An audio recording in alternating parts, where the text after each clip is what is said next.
यहाँ मुझसे heat gun करते हुए ग्रीन वाला पार्ट थोड़ा सा इस तरफ लग गया था, तो मैंने एक वुडन स्टिक ली, उसकी हेल्प से मैंने इसे ठीक कर दिया। मैं सिर्फ आपसे ट्यूटोरियल शेयर नहीं कर रही होती बल्कि अपनी मिस्टेक्स भी आपको दिखा रही होती हूँ, सिर्फ इसलिए कि कभी आपसे कोई मिस्टेक हो जाए तो आपको पता हो कि आपने उस मिस्टेक को किस तरह से डील करना है। बस इसीलिए तो कहती हूँ कि मेरे चैनल को सब्सक्राइब कर लें, और आप हैं कि मेरे चैनल को सब्सक्राइब किए बगैर मेरी सारी वीडियोस देख के चले जाते हैं। मजाक करी हूँ, मुझे पता है आपने मेरे चैनल को सब्सक्राइब किया हुआ है, मेरी वीडियो को भी लाइक किया हुआ है और मेरे बोलने से पहले आपने कमेंट भी किया हुआ है। खैर, अब हम इसे भी हीट गन कर देंगे और अब मुझे बताएं आप जरा कि कहाँ मुझसे मिस्टेक हुई थी। मिस्टेक एकदम गायब हो गई है। सो ओवरऑल हमारे वॉल आर्ट की कुछ इस तरह से लुक निकली है। अभी हम इसे ड्राई होने देंगे। जब ये ड्राई हो जाएगा फिर हम इसमें ग्लास वर्क करेंगे। अभी आप इसके इफेक्ट्स चेक करें, सब कुछ मैंने आपके साथ शेयर किया है स्टेप बाय स्टेप। जैसे मैंने किया है आपने भी वैसे करना है, आपके भी सेम ऐसे ही रिजल्ट्स आएंगे। जब हमारा वॉल आर्ट अच्छी तरह से ड्राई हो गया तो अब यहाँ हम लगाएंगे डाइल। डाइल लगाने के लिए यहाँ मेरे पास है स्टेंसिल। मैंने आपको क्लॉक सीरीज में भी बताया था कि आप इस तरह का स्टेंसिल ले लें, ये आपके बहुत काम आता है। सबसे पहले तो मैंने वॉल आर्ट का सेंटर निकाला, फिर स्टेंसिल रखा, स्टेंसिल से मार्किंग की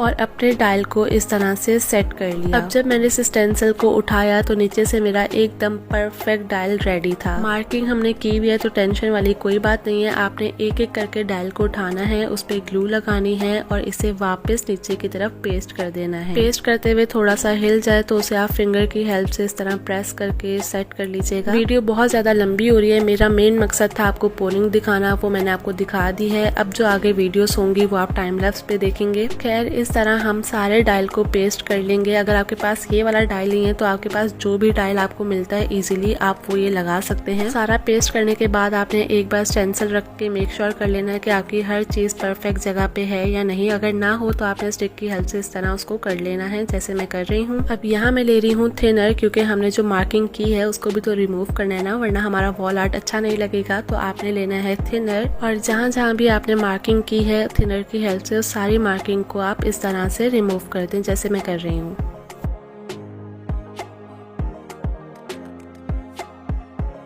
अब यहाँ मेरे पास है ग्रीन कलर के रिफ्लेक्टेड क्रश ग्लास और गाइस इसके सेट करते हुए का टाइम लैप्स मुझसे नहीं बना, जिसका मुझे बहुत ज्यादा अफसोस है। खैर, यहाँ मेरे पास क्रश ग्लास है, इसे भी मैं कुछ इस तरह से सेट कर लूंगी।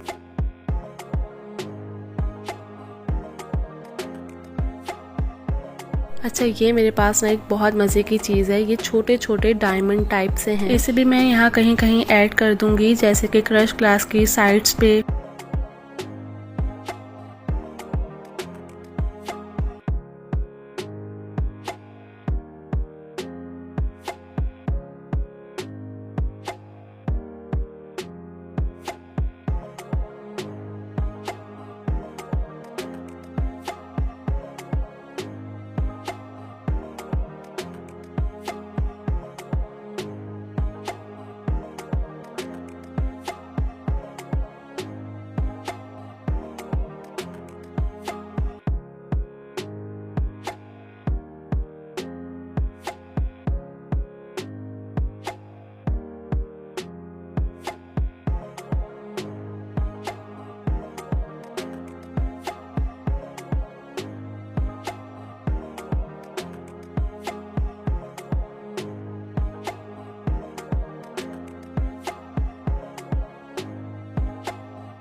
अब जहाँ भी मैंने ये क्रश ग्लास या डायमंड लगाए हैं वहाँ मैंने हाफ इंच ऊपर रखते हुए मास्किंग टेप लगा ली कुछ इस तरह से। इससे क्या होगा कि जब हम रेजिन को पोर करेंगे तो हमारे इन क्रश ग्लासेस को सपोर्ट मिल जाएगी। अब टाइम है अपने वॉल आर्ट पे रेजिन की फाइनल लेयर देने का, और फाइनल लेयर देने के लिए मैंने रेजिन का रेशो लिया था 400 ग्राम और रेजिन का रेशो लिया था 200 ग्राम। इसे आपने अच्छी तरह से मिक्स कर लेना है। उसके बाद आपने लेनी है वुडन स्टिक। वुडन स्टिक की हेल्प से आपने इस तरह क्रश ग्लासेस के ऊपर रेजिन को पोर करना है। पोरिंग के टाइम अगर आपकी क्रश ग्लासेस की सेटिंग खराब हो रही है तो उसे आप इस तरह से सेट कर लें, जैसे मैं कर रही हूँ।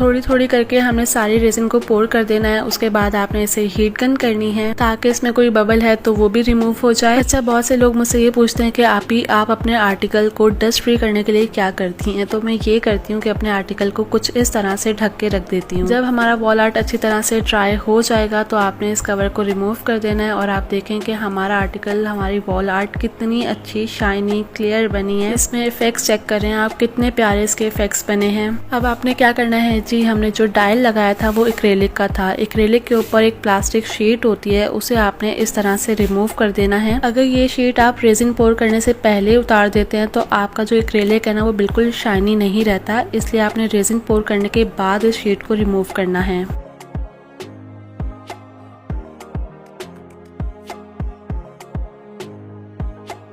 अब बारी है इसमें निडल लगाने की, और निडल्स लगाने के लिए हमें इसके सेंटर में होल करना पड़ेगा, इसलिए मैं ले रही हूँ ये वाली ड्रिल मशीन। अगर आपके पास दूसरी ड्रिल मशीन है तो आप वो ले लें, या फिर आपके MDF में अगर पहले से ही होल है तो बहुत अच्छी बात है। मेरे पास ये वाली ड्रिल मशीन है, इससे मैं इसके सेंटर में होल कर लूंगी।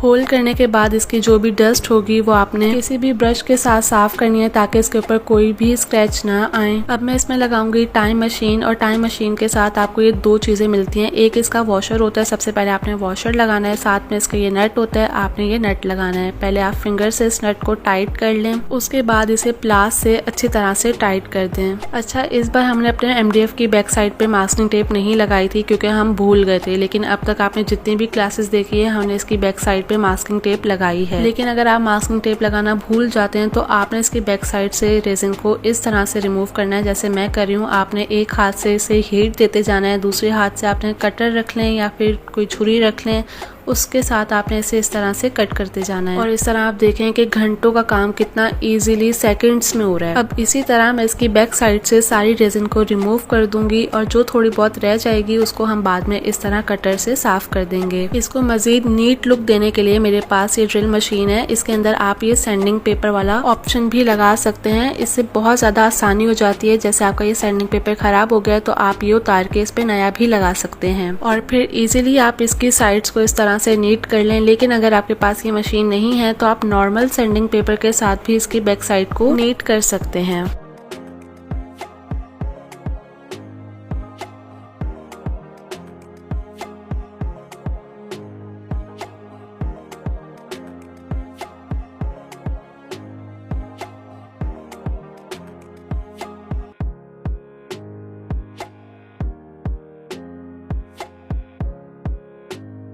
अब जी हमारा वॉल आर्ट ऑलमोस्ट बन चुका है, बस इसमें हम कुछ फाइनल टचेस कर रहे हैं। यहाँ मैंने ली है एक एम्प्टी कप में थोड़ी सी वार्निश, इसके अंदर मैं डाल रही हूँ फ्लोटिंग पाउडर तकरीबन 1 टेबल स्पून के करीब। इसे आपने अच्छी तरह से मिक्स कर लेना है। मुझे इसका ये कॉपर लुक नहीं चाहिए था तो मेरे पास ये ब्लू बर्ड का कैरेट गोल्ड मीका पाउडर है, इसको भी मैं थोड़ा सा तकरीबन 1/2 टेबल स्पून के करीब इसके अंदर डाल दूंगी और फिर इसे अच्छी तरह से मिक्स करूंगी। इसे मिक्स करके हमने जो क्रश ग्लासेस लगाए थे उसके ऊपर इस तरह से लगाते जाएंगे। इससे जो हमारे क्रश ग्लासेस एकदम से बुझे बुझे हो गए थे ना, वो बुझे बुझे नहीं रहेंगे बल्कि बहुत अच्छी तरह से इनहेंस हो जाएंगे। मैं ये गोल्डन वार्निश इस पूरे क्रश ग्लास की लाइन पे लगा लूंगी। उसके बाद हमने अपने वॉल आर्ट की साइड को इस तरह से सैंड कर देना है। ये छोटे छोटे स्टेप्स ही होते हैं जो आपके आर्टिकल को प्रोफेशनल बनाते हैं, इसलिए इन स्टेप्स को लाजमी फॉलो किया करें। सैंडिंग करने के बाद आप इसकी डस्ट को अच्छी तरह से साफ कर लें। फिर जो हमने गोल्डन वार्निश बनाई थी वो हम इसकी साइड्स पे इस तरह से पेंट ब्रश की हेल्प से करते जाएंगे। आपने इस बात का ध्यान रखना है कि आपकी टॉप खराब ना हो, बस आपने साइड साइड पे ही इसे कलर करना है। सेम इसी तरह मैं इसकी चारों साइड्स पे ये गोल्डन वार्निश कर लूंगी। वैसे देखने में ये कितना सेटिस्फाइंग है ना। चलें जी, अब बारी है इसमें निडल्स लगाने की। अच्छा, निडल के साथ ये जो रेड वाली निडल मिलती है ना, मैंने इसमें से ये पिन निकाल ली, इस पिन पे एल्फी लगाई और इसे एक्रेलिक वाले निडल के साथ इस तरह से पेस्ट कर दी। इस तरह बार बार इस पिन के निकलने का डर खत्म हो जाता है और ये अच्छी तरह से फिक्स हो जाती है। मेरे पास ये बटरफ्लाई वाली निडल्स हैं, आप कोई भी यूज कर सकते हैं। इसकी पहले आपने प्लास्टिक शीट उतारनी है और इसे इस तरह से फिक्स कर लेना है। वैसे तो मैंने कोशिश की है कि आपको एक एक स्टेप बताऊं, फिर भी अगर कोई चीज आपको समझ में नहीं आई तो आपने मुझसे लाजमी कमेंट सेक्शन में पूछ लेना है।